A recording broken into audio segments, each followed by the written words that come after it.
Good morning এবং সুপ্রভাত। আশা করি তোমরা সবাই খুব ভালো আছো, আমিও খুব ভালো আছি। আজকে হচ্ছে বৃহস্পতিবার, লক্ষ্মীবার, তো সমস্ত কাজকর্ম সকালবেলা উঠে শুরু করে দিয়েছি এবং সেটা কমপ্লিটও করে ফেলেছি। মানে সবাই মিলে, আমি, মা, বৌদি সবাই মিলে কাজকর্ম করে ফেলেছি। তো কমপ্লিট। এখন 8:30 বাজে ঘড়িতে। আর মাথায় চ্যাপচ্যাপ করে তেল দিয়েছি। কালকে রাতেই দেওয়ার কথা ছিল, বাট কালকে রাতে এতটাই পরিমাণে ঠান্ডা পড়েছিল এখানে, তো ইচ্ছার করেনি যে তেলটাকে উনিয়ে আবার মাথার উপর রাব করি।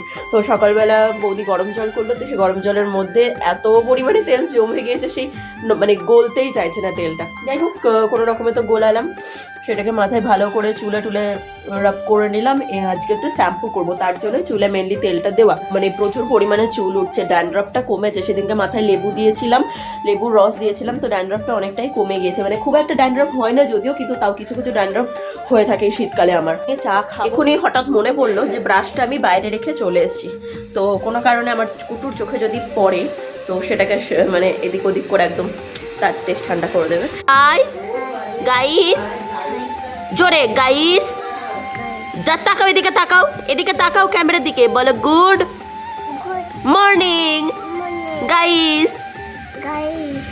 ও খুব সুন্দর কথা বললো, দেখলে? তোমাদেরকে গাইস, গুড মর্নিং সবকিছু বলে দিল, খেলা করছে।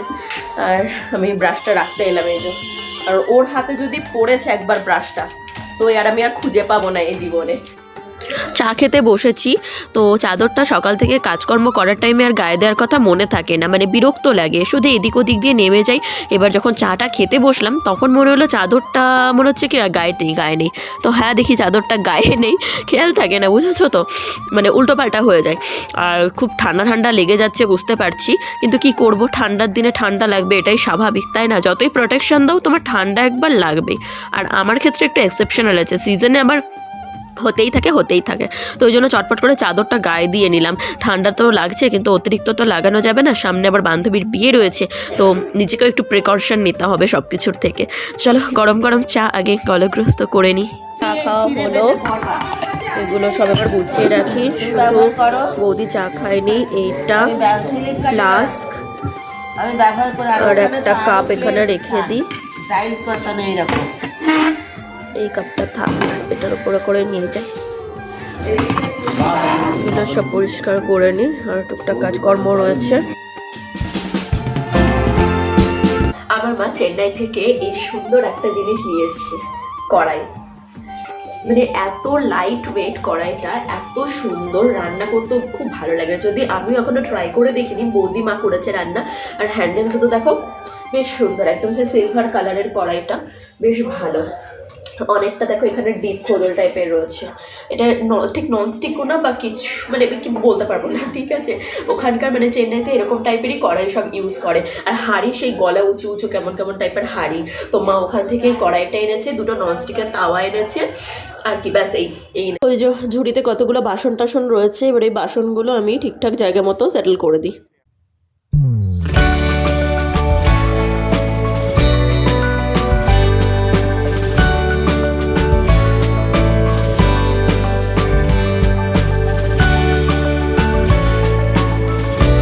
আমাদের দুপুরে খাওয়া দাওয়া নেই, কিন্তু তবুও মাছ নেওয়া হয়েছে, কি সাসপেন্সিভ ব্যাপার, তাই না? ব্রেকফাস্ট হয়ে গেল, বাজে এখন 9:30 বেজে গেছে। রুটি তরকারি খেলাম আর আসলাম একটু ছাদে, নিচে বসে বসে খুব কাঁপছিলাম।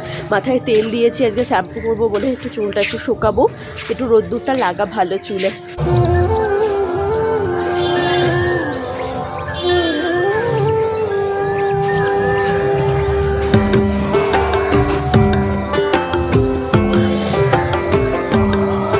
সবাই এখন যাচ্ছে, কোথায় যাচ্ছে আমরা যখন যাব তখন বলবো তোমাদের যে কোথায় যাচ্ছি। তো ওখান থেকে টোটো ধরে যাবে, যাচ্ছে পিসি, মা, বৌদি, দাদার মেয়ে, সবাই যাচ্ছে। মা আর পিসিরা তো গেল। এবার আমি একটা প্রবলেমে পড়বো, সেটা হচ্ছে, যেটা আমার মেন প্রবলেম অল টাইম হয়ে থাকে, এই যে শোকেসের মানে জামা মানে খুলে এখন আমাকে জামাটা চুজ করতে হবে যে কোন জামাটা আমি পরে যাব। তো ফাইনালি পেয়ে গিয়েছি আমি কোন জামাটা পরে যাব। এই জামাটা পরে যাব, এটা অনেক দিন পরা হয় না। আর একটু ছাদে যাচ্ছি, কি বলে, রোদ পড়ছে, চুলটা একটু শুকিয়ে নিই, তাহলে উঁচু করে ক্লিপ মেরে যেতে পারবো। আর চুল ছেড়ে জামাটা ঠিক শোভা পায় না। একটা বেজে গিয়েছে, এখন বেরোচ্ছি, সবাই রেডি হয়ে গিয়েছি। ওরে বাবা, গয়ু হাম্বা এসছে কুটু, কুটুর গাড়িতে বসে রেডি, এখন বাবা তাড়া দিচ্ছে। এবার সবাই হেঁটে হেঁটেই যাবো। যাচ্ছি হচ্ছে আজকে চৌঠা পৌষ মাসের 4 তারিখ আমাদের আশ্রমে খুব বড় করে উৎসব হয়, আজকে মহোৎসব হয়। তো সেখানেই যাচ্ছি সবাই মিলে, হেঁটে হেঁটেই যাব। তো সেখানে আর কি মা, জেঠু, পিসেমশাই, পিসি, বৌদি সবাই গিয়েছে। আমরা এখন এই লাস্ট কয়েকজন আছি মেম্বার, তো তারা এই কজন যাচ্ছি হেঁটে হেঁটে। যে আমার মিস্টার কুটু হেডরুমাল মাথায় দিয়ে ওর গাড়িতে বসে পড়েছে। ও শোনা হাম্বা এসছে, বাবা কত বড় হাম্বা তুমি দেখেছো? আপ করে দাও, বাইজা দুটু বনে আপ হাম্বা। আমরা খাওয়া দাওয়া করে চলে এসেছি, আমি এসেছি প্রিয়াঙ্কার বাড়িতে, অনেকদিন পরে আসলাম। তো বিয়ের কোণে, আর তোমরা তো সবাই জানো। আর দেখাচ্ছি ধরো ব্যাক ক্যামেরা, এই যে বিয়ের প্যান্ডেল অলরেডি কমপ্লিট, জাস্ট কাপড় লাগানো হবে, তারপরে সব একদম অ্যারেঞ্জমেন্টস কমপ্লিট। এখন শুধু বিয়ের কোণে সেজে বসার অপেক্ষা। যাই হোক, চলো ওর সাথে একটু গল্প টল্প করে নি। আর বাবা মা হয়তো ওখান দিয়ে চলে যাবে, আমি পরে যাব, কখন যাবে না যায় দেখা যাক। একটু গল্প তো করি, তারপরে দেখা যাবে। যাবি? রিমার সাথে কথা বলবো। ও আচ্ছা, ঠিক আছে ঠিক আছে। আমরা সবাই বসে এখানে গল্প করছি। ওই যে প্রিয়াঙ্কার বোনের এখন কি হয়েছে, ও এখন কনসাল্ট করছে। এটা আদর করে দে, একটু আদর করে দে। কাপড়ে ভাব ও ব্লগ করছিস। তো আমরা এখানে বসে বসে ছাদে বসে বসে গল্প করছি। ছাদে বেশ রোদটা, এখন রোদটা একটু পড়ে গেল, বিকেল বিকেল হয়ে যাচ্ছে যেহেতু, কটা বাজে এক্স্যাক্টলি জানি না। তো আর ওই জন্য বসে বসে গল্প করছি। চোখে গরম এনে ঠিক হয়ে যাবে। আর ওর বিয়ের প্ল্যানিং করছি সবকিছু, যে কখন কি করা হবে, কি কেনাকাটা হবে, টুক করে। হ্যাঁ টুকটুক করে। আর মাত্র একটা মাসের মানে ওয়েটিং, একটা মাসের অপেক্ষা, তারপরে টুকটুকে বউ হয়ে যাবে, টিকটিকে বউ। তো আমি আর প্রিয়াঙ্কা বেরিয়ে পড়েছি, আমরা সত্যি কাশ্মীর এসেছি।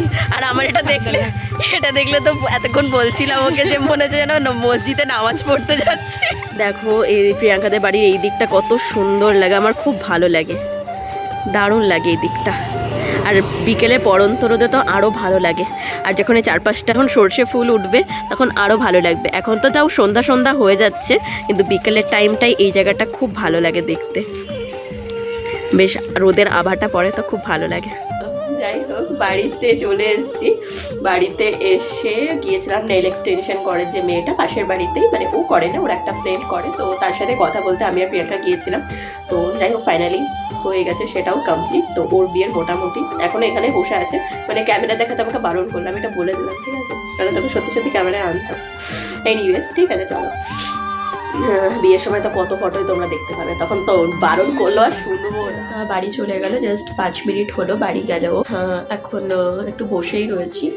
আর আজকে যেখানে খেতে গিয়েছিলাম আশ্রমে, মানে খেতে বসানো তো মানে বিধ্বস্ত অবস্থা, আজকে নেমন্তন্ন খেতে গিয়ে বলা যায় বিধ্বস্ত অবস্থা একদম, সেই মাটিতে বসা। ঠিক আছে, আশ্রম মানে একটা পবিত্র স্থান, যতই হোক।